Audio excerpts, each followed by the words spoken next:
Ako na, no, sa ating school at pag-aralan po natin ulit, no? Tuloy po natin ang pagtalakay sa ating pong series on child training. Tayo po ay nasa portion pa rin po ng punishment. Supposed to be, tayo po ay nasa teaching part, no? Pero under the teaching part, saglit po nating pasagahan ang tungkol sa punishment because it is very much relevant, no? At it is of vital importance na atin po ma-take up ang tungkol dito, ano, about punishment. We have said that punishment is different from chastisement, no? Chastisement, wala nang ibang meaning ang chastisement except to inflict pain. No? When you say to chastise, it means to inflict pain by means of the rod. And it is a difficult thing to do. No? Proverbs 29:15, the rod and the reproof give us wisdom, but a child left to himself brings shame, or brings his mother to shame. So, biblical ang paggamit ng rod. So ito lang po ang kahulugan ng chastisement, to chastise. It leads to inflict pain. And its intention is, the intent is what? To subdue, rebellion, to impose parental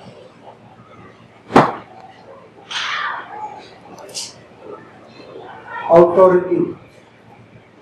Kasi po, meron po mga pagkakataon na tatahanan, hindi na po ang magulang ang nasusunod, no?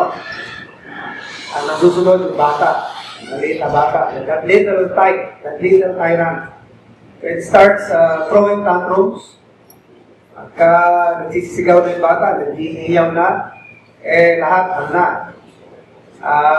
Tahimik ka sa kanya, lalo na pagka nag-blue na yung bata. Minsan, yung mga bata na hindi nila makontrol ang kanilang temper, pati paghinga nila, pinitigil nila. Pagka pinigil mo, paghinga mo. Isang natural reaction yung mga nasul ka, kung mulay violent ka, dahil for lack of oxygen supply. Pinitigil. Pero, hindi makakamatay yun. Nangyayari lang yan, ay himatay lang yun. Magpapass out lang yan. Pero pagka hindi na niya pinipigil, at wala na siyang malay, yung natural breathing, babalik ka naman yan. At sabi ng Bible, huwag ka matakot sa ganyan. Pag in-inflict mo siya sa kanya ng pain, iyak yan, pero sabi ng Bible, do not regard his crying. Huwag kang kumuro, huwag kang umatras sa duty of administering chastisement dahil umiyak siya. Huwag kang maawa sa kanya. Dahil yan ang magsasave, sabi ng Bible, kahit sa kaluluwa niya, you will save his soul from hell. Kasi pagkabata, hindi na natakot sa mga pagbabanta, sa tahanan. Talang araw, pati banta ng gobyerno, hindi na niya yan pakikinggan. At ang pinaka-worst niya, pati banta ng Biblia, kaya di-disregard na rin niya yan. Wala na sa kanya yung or ng Bible, repent or, wala sa kanya yan. Kasi baka sa bahay, puro yun ang narinig niya. Sige, pag hindi ka mag-bid, lagot ka sa akin. Wala namang natutuloy sa mga threat, di ba? So, huwag tayong umatras sa duty as parents.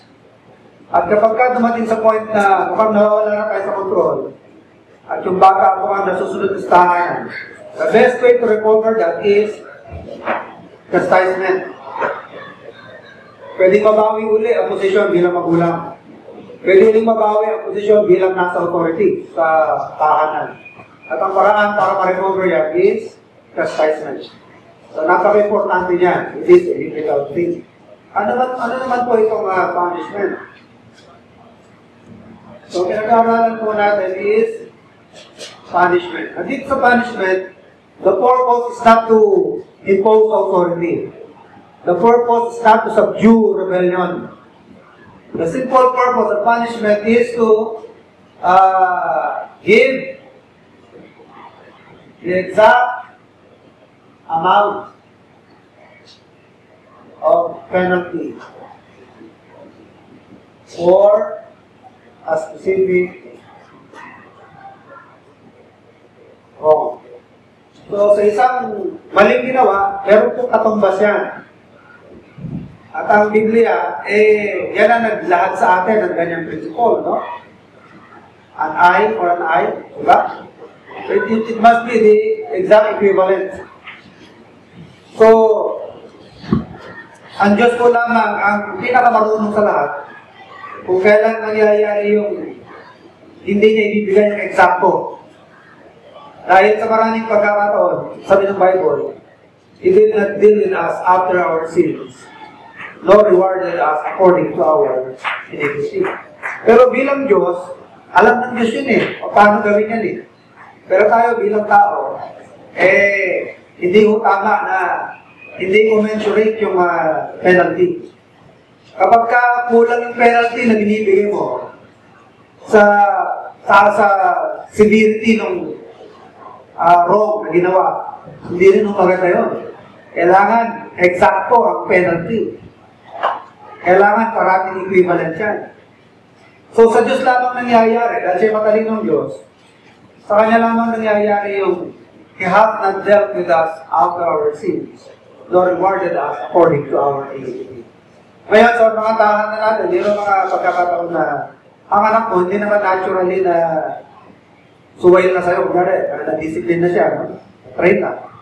May mga pagkakataon na umiiral lang, kaminsan-minsan ang kanyang katigasan ng ulo.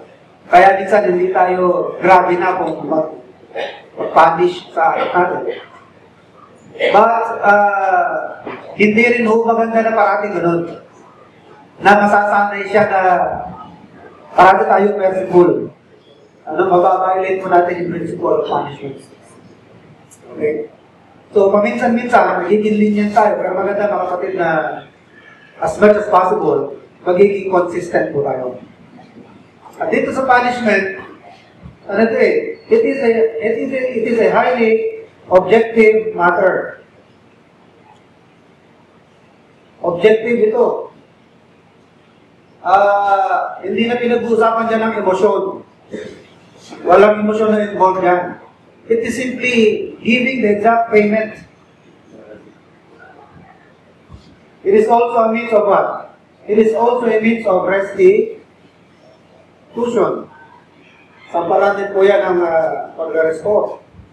Okay? So punishment is the payment that must be made for a specific wrong committed.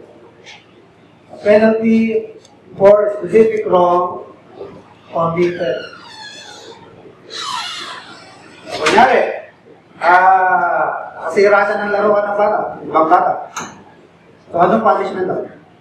O anong penalty doon? Sabi natin, kailangan commensurate. Kasira siya ng laruan ng iba. Anong magandang punishment doon? Anong magandang punishment? Sabi natin, restitution, di ba? Ano gagawin dapat? Halitan niya. Halitan niya ng gano'n yung laruan. Paano kung wala siyang pera?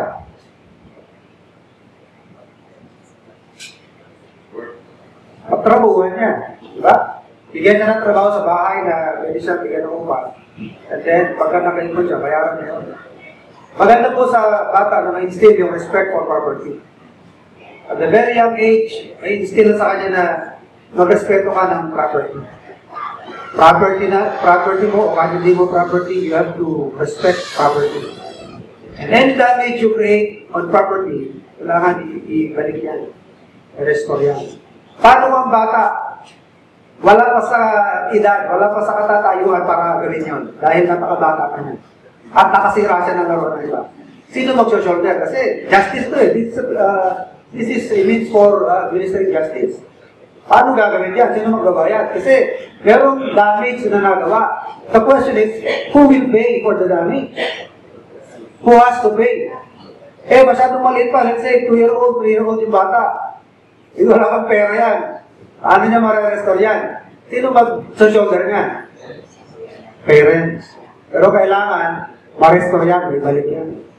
Ito ang principle of punishment. Principle of penalty.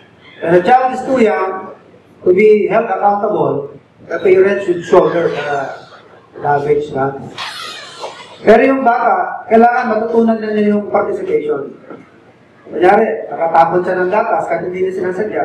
Kasi kapag nasasanay siya na meron siyang participation, nag-i-create yun sa kanya na maging conscious later. Mada-develop sa kanya yung prinsipyo na meron pa lang dapat pagbayaran sa nagagawa mong trouble. Meron pa lang dapat, merong responsibilidad sa bawat masama na nagagawa mo. Merong cost na pagbabayaran. At ang bata natututo rin na mag-take responsibility. Kahit malit na, kahit 2 years old yan, pwede mo siyang makuha na, yan tara, pwede mo yung basahan. Punasan mo yung skill mo. Punasan mo yun. Hanggang sa ma-develop sa kanya na sa kilos niya dapat maging maingat siya. It will produce, or it will develop caution sa kanya. Magiging cautious sa pagkilos niya. Kasi meron mga bata na rin, clumsy. Pero mga bata na kahit na hindi na siya infant, laki-laki na, prone talaga sa accident. So, kapag mula pagkabata, kasanayan na niya na pag nasira niya, ayusin niya, mag-iingat na ako. Okay? So, ito pong principle of punishment, actually it is biblical. Kaya nga, in-institute ng Panginoon ng ang human government, according to Romans chapter 13. Diba? Sabi ng Bible, let every soul be subject unto higher powers, for there is no power but of God. Lahat ng authority, principles of authority, divinely instituted yan. Idea ng Diyos yan. Walang lugar na walang authority. Kahit saan tayo mapagpag. Papa sa trabaho, meron pang authority. Sa bahay, meron authority. Ang pinakamataas na authority sa pamilya is the father. Sunod ang ina. At sa anak na kung kanino delegate ang responsibility ng magulang. Maaaring sa yaya. Diba? Pag ibidilin kayo sa yaya, authority ang yaya. Diba? Pag bidilin kayo sa hardinero, bidilin ng mga anak sa driver, authority yun. Pag doon kayo bidilin, dinelegate ang authority, di ba? For that particular time, authority yun. Sa school, mayroong authority. At sa Boy Scout, ginawa kang patrol leader, you are the authority. At yung principles of authority, divinely instituted yan, divinely ordained yan, at lahat ay nire-require ng Diyos na magpapasakot yan. Kaya katwiran ng Panginoon, these authorities are what? They are God's ministers. Sila yung ministro ng Panginoon. And they serve. Paano sila nakakapaglingkod? Itong mga authority na yan. Hindi dito issue kung mananampalataya o hindi tao. Ang pinag-usapan dyan, authority. Hindi yan tinatanong kung mananampalataya o baptist, hindi ho. Pinag-usapan dyan, sino ang nakatataas sa'yo sa rank, sa position, sa authority. Okay? At ang mga nasa authority, kung sino man yan, kaya barangay tanod dyan, o tagapag-ayos ng linya, authority yan. At siya ay minister. Minister ng Diyos, at magsaserve siya sa Panginoon, by means of what? Sa administer ng justice. At paano na i-impose ang justice? By means of what? Punishment. Kunyari, sa linya, meron ako ulit. Sabihin na tagapagpaayos. Doon ka na nga lang sa dulo. Dulo ka. You forfeit your right. So, sa ganung paraan, the serve of justice by what? By administration of punishment. Okay?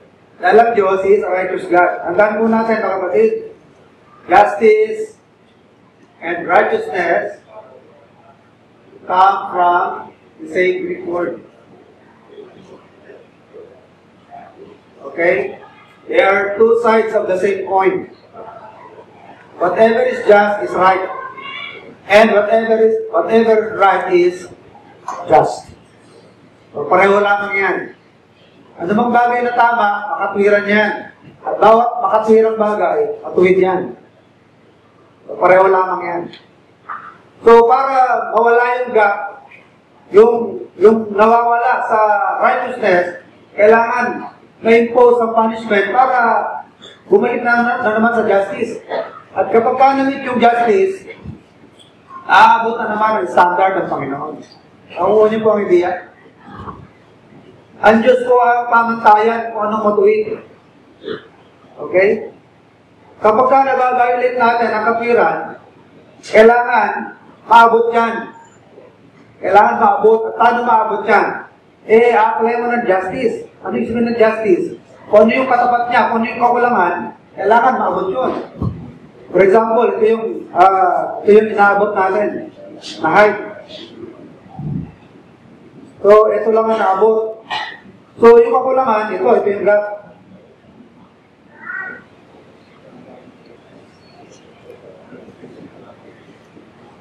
So, ito yung laki ng punishment dapat na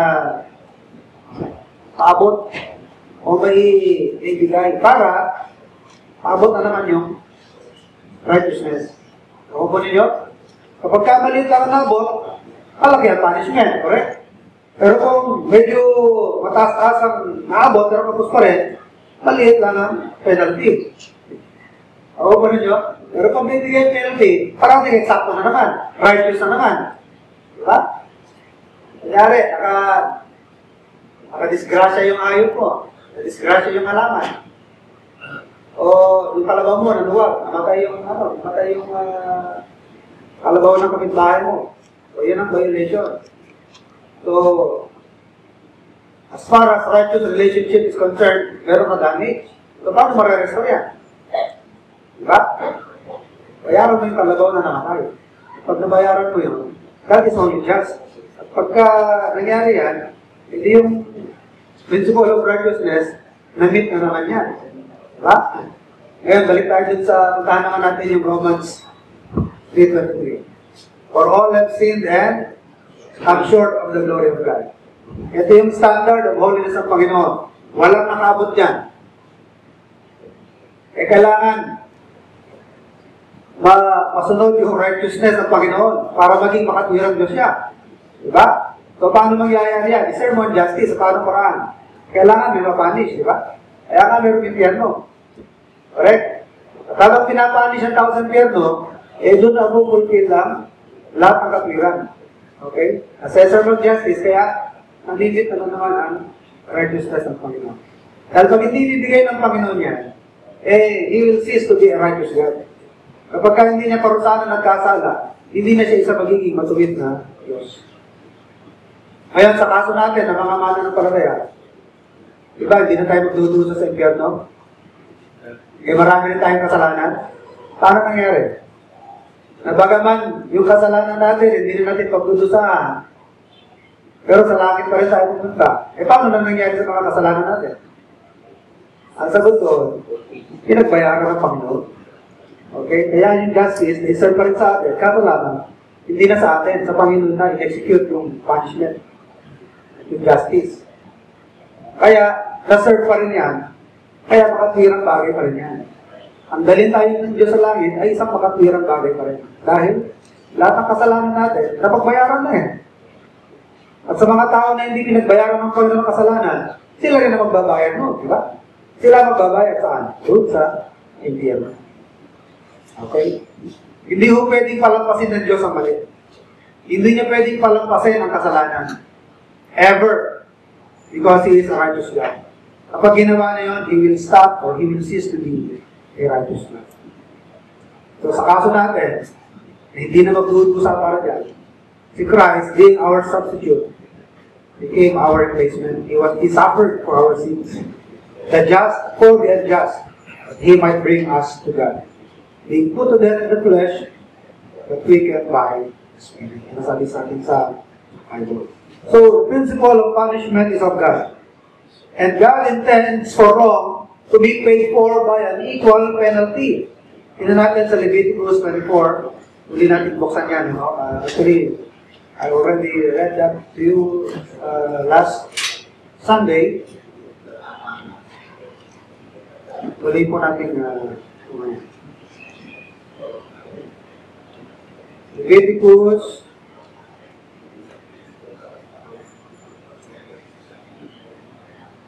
Leviticus chapter 24. 17 to 22. And he that killeth any man shall surely be put to death. So that's the penalty, you know. Life for life. And he that killeth a beast shall make it good, beast for beast. Pag nakapatay ka ng hayop ng iba, palitan mo yan. Pinatay mo. And if a man cause a blemish in his neighbor, as he hath done, so shall it be done to him. Breach for breach, eye for eye, tooth for tooth, as he hath caused a blemish in a man, so shall it be done to him again. And he that killeth a beast, he shall restore it. And he that killeth a man, he shall be put to death.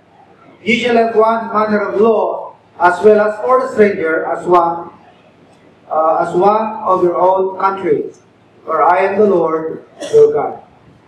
Another passage, in the book of Exodus, chapter 22. Exodus 22, 5 and 6. If a man shall cause a field or vineyard to be eaten, and shall put it in his beast, and shall feed in another man's field of the best of his own field, and of the best of his own vineyard shall he make restitution. If a fire break out and catch in thorns, so that the stalks of corn or the standing corn or the field be consumed therewith, he that kindleth the fire shall surely make restitution. Kahit hindi mo sinasadya. Kapag create ka ng apoy at kasunog yung fields ng neighbor mo, kung ilan yung na-damage, nasunog, bayaran mo yan.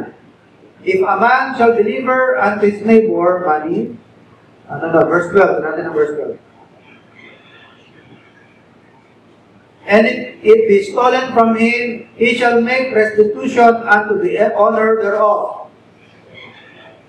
11. Then shall an oath of the Lord be between them both, that he hath not put his hand unto his neighbor's goods, and the owner of it shall accept thereof, and he shall not give it good. And if it be stolen from him, he shall make restitution unto the owner thereof. Verse 14. And if a man borrow oath of his neighbor, and it be hurt or die, the owner thereof, being not with it, he shall surely make it good. So it also applies to items na hinihiram natin. Manghiram ka ng martilyo, nasira yung martilyo. Bili ka ulit ng martilyo, bilang kapalit niya. Maalala niyo yung sa Old Testament na i-invite yata yung nanghiram ng axe, tapos puputol siya ng sanga. Ano nangyari?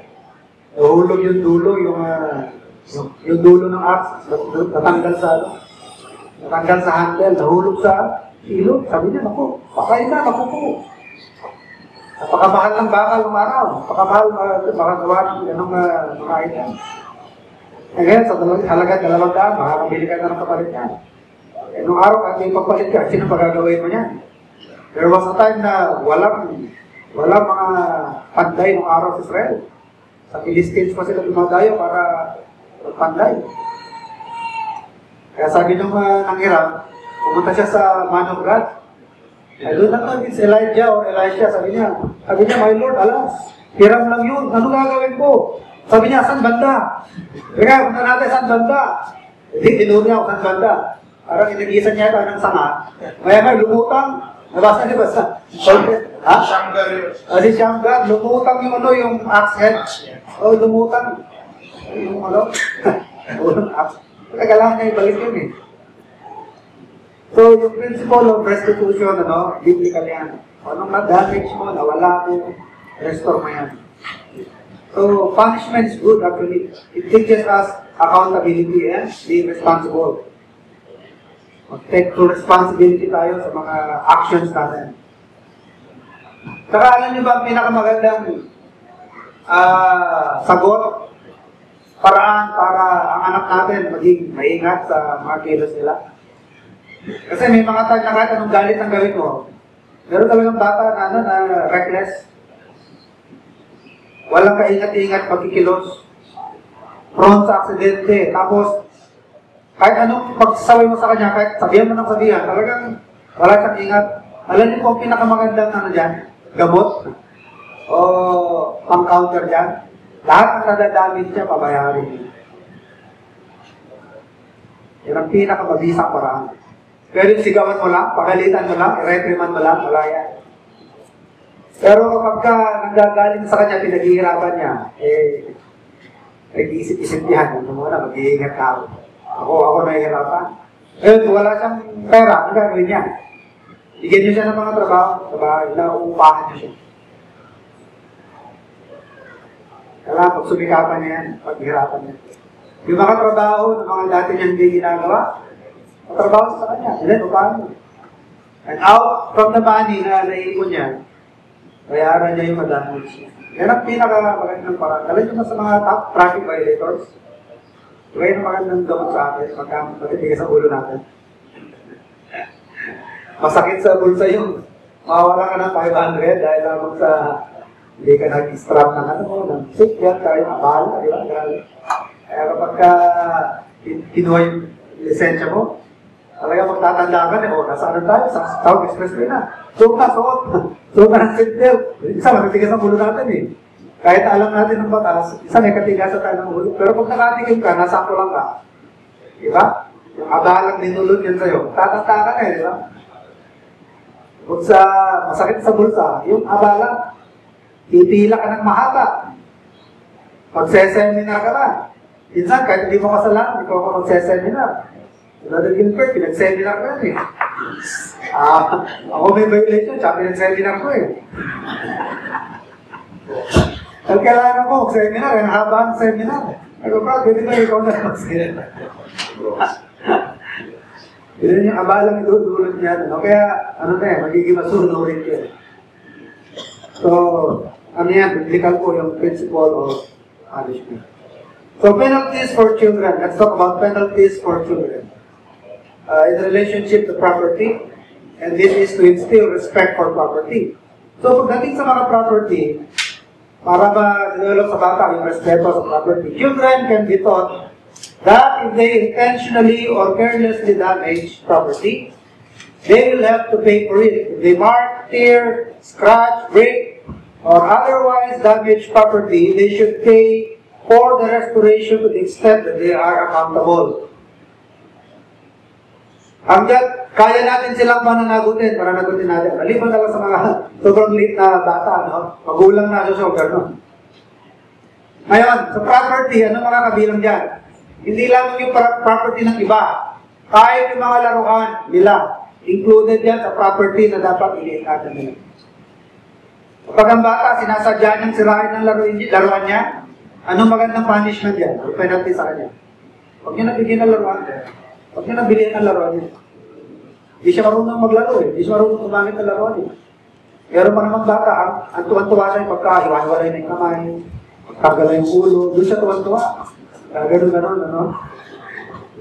Doon siya natutuwa pagka putol-putol na. So, magandang punishment yan. Huwag niyang bigyan ng laruan niya. Nakasira siya ng laruan ng iba, bayaran niya. Pag hindi niya kaya bayaran, masyadong maliit, magulang, so-shoulder niya. So, at the very early age of the child, he must learn what? Respect for property. Paggalang sa property. Property ng iba, ay property niya. At damit niya. Basta hindi niya binili ng pera niya, binili para sa kanya, dapat pag-ingatan niya yan. Kung kaya na niyang bayaran yan, kailangan bayaran niya yan. Pagitan niya, bumili siya ulit. Wala siyang pera, pagtrabahuhan niya. So, proper warning should always be given. You set the standard, and the child must have the necessary comprehension and physical ability to be held accountable. So, yun naman pananagutin natin ng bata, yung nakakaintindi. Yung binigyan mo na siya ng babala, pero hindi niya sinunod, pwede pananagutin yan. At meron kakayanan physically na managot. Kaya nakabasag siya ng salamin. Masyadong mali pa yung bata para bayaran niya, pwede hindi siyang katulungin. Anak, ibot mo sa akin yung martilyo. I-repair natin yung sinira mo. Huwag nyo na ipapulot sa kanya yung basag na glass. Masyadong maliit pa yung anak natin. Pero yung, tulungan ko ako, hanggat matapos ito, hindi ka alis. Kailangan maramdaman niyo yung participation niya. Kailangan meron siyang participation para maramdaman niya na merong pag pinagbabayaran, ano? Children can learn to be responsible for their own actions quite early in life, no? And the child will realize there is a cost for damaging property. Okay? Pwede mo siyang pautusan na, sige, ikaw tagabot ng martilyo, ikaw tagabot ng tools. O kaya, pwede mo utusan na, sige, bumili ka dyan sa pagkahay, bumili ka sa paglahan. Ang ganito, at ayusin natin yung sinira mo. So, maganda po na mabuksan sa isipan ng bata ng bagay. So, if a child is out of money, he can always be required to work out the penalty by doing duties not normally required of him. So, bigyan mo siya ng duty, bayaran mo siya, gawin ng trabaho, and then out of the money, bayaran niya yung kanyang mga nasira. So, hindi na mare-restore, hindi na maayos. So, when children break something, they should always be required to clean up the mess, even if it was an accident, or they are too young to be accountable for the full penalty. And their participation teaches them responsibility and caution. Okay? So, magtatanda sila, magiging cautious na later. Later on, at magiging responsible. Okay, let's talk about manners and behavior toward others. So, para makapromote ng good manners and behavior towards others, maganda rin yung principles of penalty, no? So, children must learn to respect the rights of others. So, hindi lang ang property, pinag-usapan natin dito. Kundi yung kanilang relasyon sa iba, sa ibang bata, sa ibang tao. So, kailangan magkaroon sila ng good manners and behavior toward others. Children must learn to respect the rights of others. Kapag ang anak natin, magaspak ang ugali. Pero ganyan eh. Karoon na ng experience sa mga anak ninyo, o kahit kayo, nung kayo mga grader pa tayo. Naka-encounter na ba kayo ng mga classmates na mga bully? Yung mga siga-siga. Yung makulit. Ako, nakaranas na yun. Yung upo ko, wala na eh. Hihila. Kaya, diretso ka sa lampak sa sahig. Nakaranas sa akin na nun. Mga malalaking bulas sa school. Usually, yung mga siga eh. Pag nasa pilahan eh, kahit nasa pangatlo siya, pangapat, pipitigin ka sa tenga. Pag bibintang mo na sa lugod mo, pero siya pala ang pumitig sa'yo. Experience sa akin ng ganyan. Ang mapakulit. Yan. So, kung nangyari, anak natin yan, kung nataon na yung anak natin ng ganyan, at nambubuli siya, o ang manners niya, he is rude, o rude, sa ibang kalaro, ano yung magandang punishment sa anak natin? Apology. Kailangan, he must learn to what? To apologize. Anak, may ginawa mo. Sorry ka. Lalo na kung napaiyak niya yung bata. Diba? Nag-apologize siya. Or, kung mukhang hindi nauubra yung apology, ano yung pwede maging punishment sa anak natin? Dahil sinisira niya yung chance ng iba na mag-enjoy eh, maglaro eh. So, your child is taking the chance of other children to enjoy themselves dahil nagugulo siya. Ano magandang punishment sa anak natin? Kailangan tanggalan din siya ng enjoyment, di ba? Ano matanggalan ng enjoyment yung anak natin? Dahil inahalis siya yung pagkakataon ng iba na mag-enjoy sa paglalaro eh. So, a good way to punish a child or not allowing other children to enjoy themselves is to what?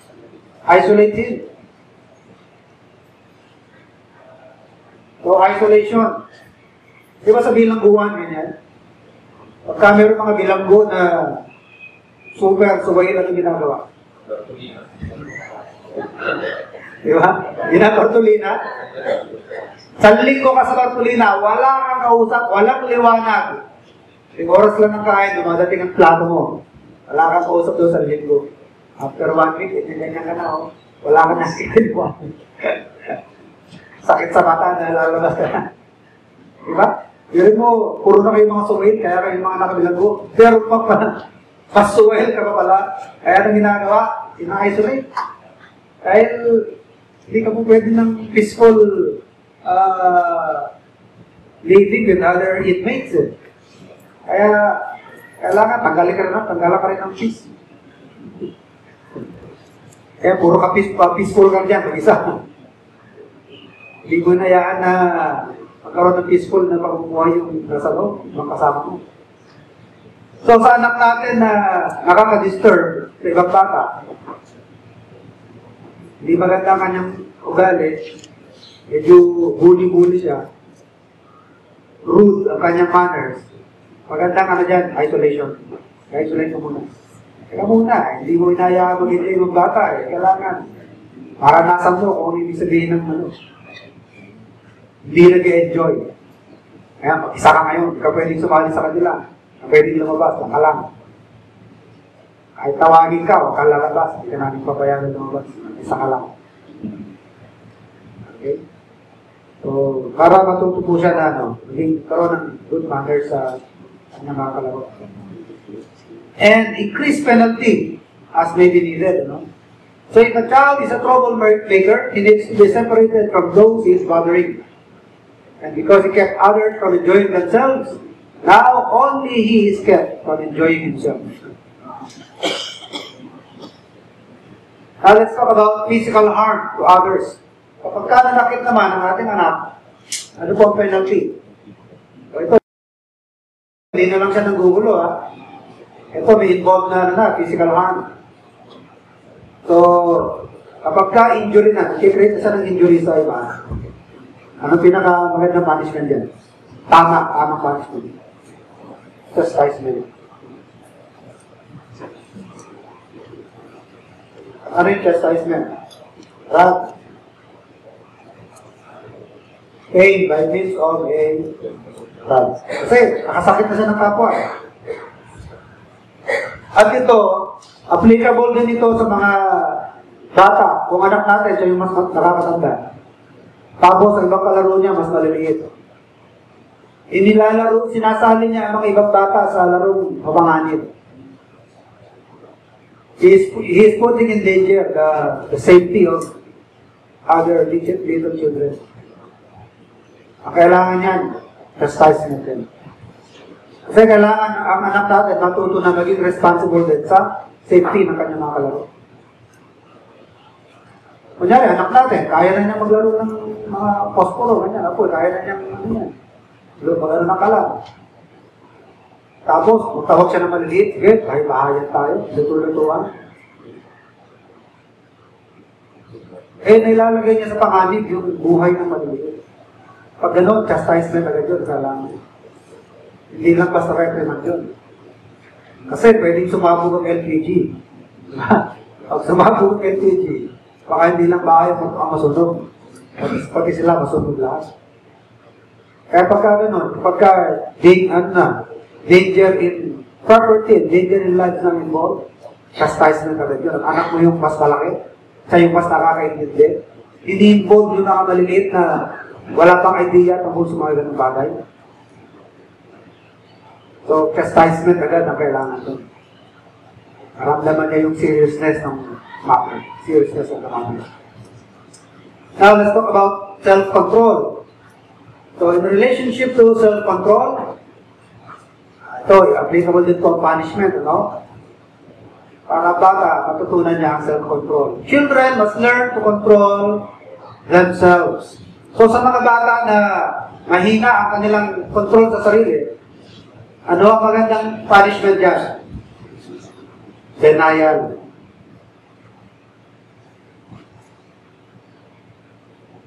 I-deny mo sa kanya yung pinaka na-enjoy niya. Wala siyang control sa computer, tago mo muna ang computer. Yan.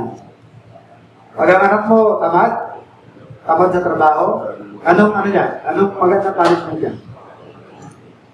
Hindi lang ako, dagdagan mo ka ng trabaho.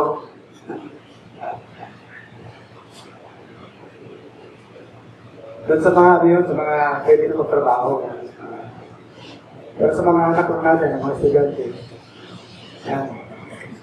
Kapag ang bata tamad, hindi niya ginagawa duty niya, ano ba ganang gawin? Dagdagan niya pa ng duty. Hindi niya na fulfill yung duty niya. Dagdagan pa natin. Okay.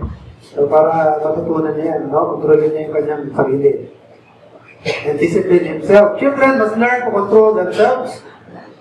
The penalty for a child's lack of self-control would be denial of something he wanted. And if a child consistently exhibits laziness, he can be punished with additional duties. So, dagdag ng trabaho. What else? Ang kahinaan naman ng anak natin, di ba meron mga bata na, liars? Ako, galing din yan. Pagiging liar. Okay tayo dyan. Okay? So, this must be what? Considered as rebellion. And, anong kapalit ng rebellion? Chastisement. Okay? Dishonesty yan eh. So, if a child has problem with dishonesty, every act of lying, cheating, or stealing may need to be treated as rebellion, for which he is chastised. Pero bago gawin ng chastisement sa bata, sa pagsisinungaling, kailangan merong apple warning sa kanya. Anak, hindi pwede nagsisinungaling, ayaw namin ng dishonesty. Ayaw namin na kalalakihan mo yan, balang araw, dishonest ka. Kasi hindi ka lamang sa answer sheet mo, sa test paper mo magiging dishonest balang araw. Pati sa trabaho mo na, magiging dishonest ka na rin. Diba, nagsisimula yan sa mga cheating sa school. Hindi mga nangangoti ko nung araw, ang mga enumeration yung nakasulat sa legs. Mabuti, hindi pa nauso cellphone noon. Noon, ang mga sagot, asan? Sa legs. Minsan sa kamay. Kasi magaling mo rin pagka yung teacher. Diba? O kaya sa ginalagay? Preparation. Tabatok ng nasa harap mo. Didikit mo.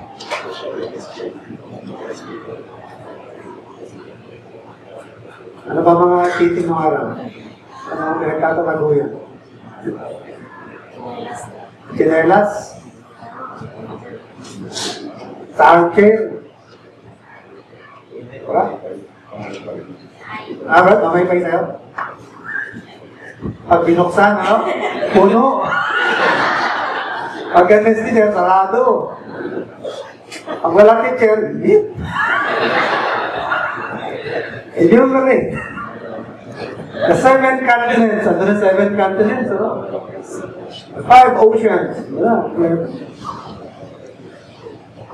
Kapag ka nahuli yung bata, nahuli yung anak natin na dishonest, ayan, it must be considered rebellion.